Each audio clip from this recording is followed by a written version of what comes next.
If you don't have much in the way of compositional training, and if you've ever gone over complex pieces by people like Bach, you can easily become bewildered by the interplay of melody and harmony in their music. Is there any simple way to look at this relationship so that it's easier to understand?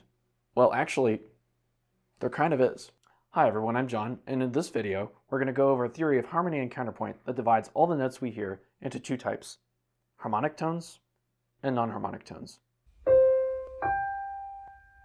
So like I said, there's a way to look at melody and harmony that can simplify the relationship between the two and hopefully make it a lot easier to grasp. This method involves dividing all the notes we hear into two groups: harmonic tones and non-harmonic tones. Simply put, harmonic tones are the notes of the chord that is currently sounding, and non-harmonic tones are any notes that do not belong to the currently sounding chord.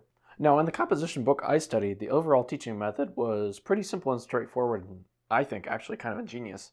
The first part of the book involved progressing smoothly from triad to triad, and all the various methods involved. This gives you your basic harmonic structure, or backbone. The next part of the book involves learning how to add non-harmonic tones to the triads that you've been learning to progress through. So really, non-harmonic tones are the ornaments that you add to your harmonic backbone, and thus, one of the best ways to learn to write good music isn't just to learn how to write good chord progressions, but to learn how those chord progressions can be ornamented. How is this done? Let's explore non-harmonic tones and harmonic tones in more detail to find out. So once again, harmonic tones are the notes of the chord that is currently sounding. If the currently sounding chord is a C major triad, then the harmonic tones are a C, an E, and a G. Now, if you want to spice things up, you can use literally any notes in the scale as non-harmonic tones to ornament these harmonic tones, but we'll go over that a bit later. In the meantime, let's see what simple chord progressions without non-harmonic tones might look like. Here's an example piece I wrote in the key of C major using only harmonic tones, only triads. Let's play it through.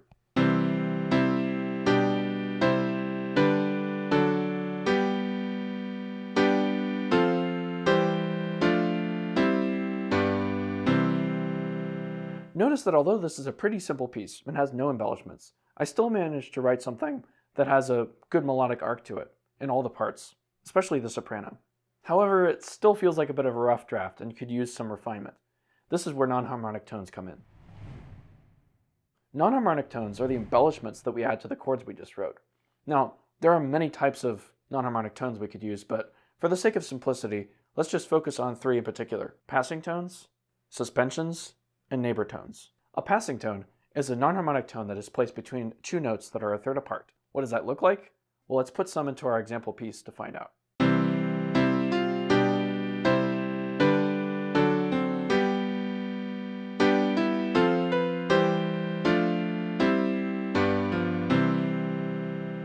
As you can see, I added passing tones to all the parts except the bass part. This makes the piece sound so much smoother, since where there would be a leap of a third, we just fill that leap in with an extra note so that we're moving stepwise. When we go from one chord to another, and one of the notes in the first chord is supposed to descend one step into the second chord, but that motion is delayed, we call that resulting non-harmonic tone a suspension. Let's add a couple of suspensions to the alto part in the final measure of our example and see the results.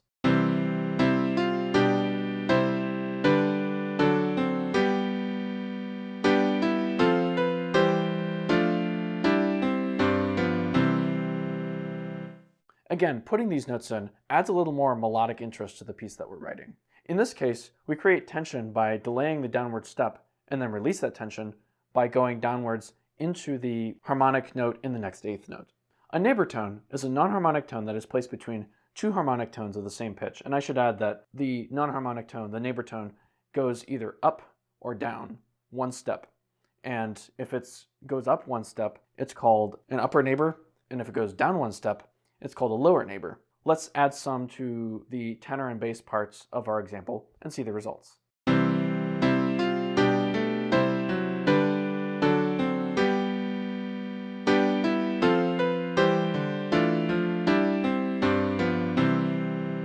Notice that I added not just a lower neighbor in the bass in the third measure, but just for fun I threw in something called an accented passing tone. Overall, look at how much our final result differs from the first example. Our original example doesn't sound bad, but we were able to add so much more melodic interest to it just by adding some non-harmonic tones here and there. There are many other examples of non-harmonic tones that we could cover, but this is just a basic overview. So that is a demonstration of how dividing all notes into harmonic tones and non-harmonic tones can vastly simplify the process of understanding how to compose music and integrate harmony and melody. Obviously, there's so much more that could be said about this subject, but I hope you get the general idea. If you found this video helpful and informative, please like and subscribe, and I'll see you in the next video.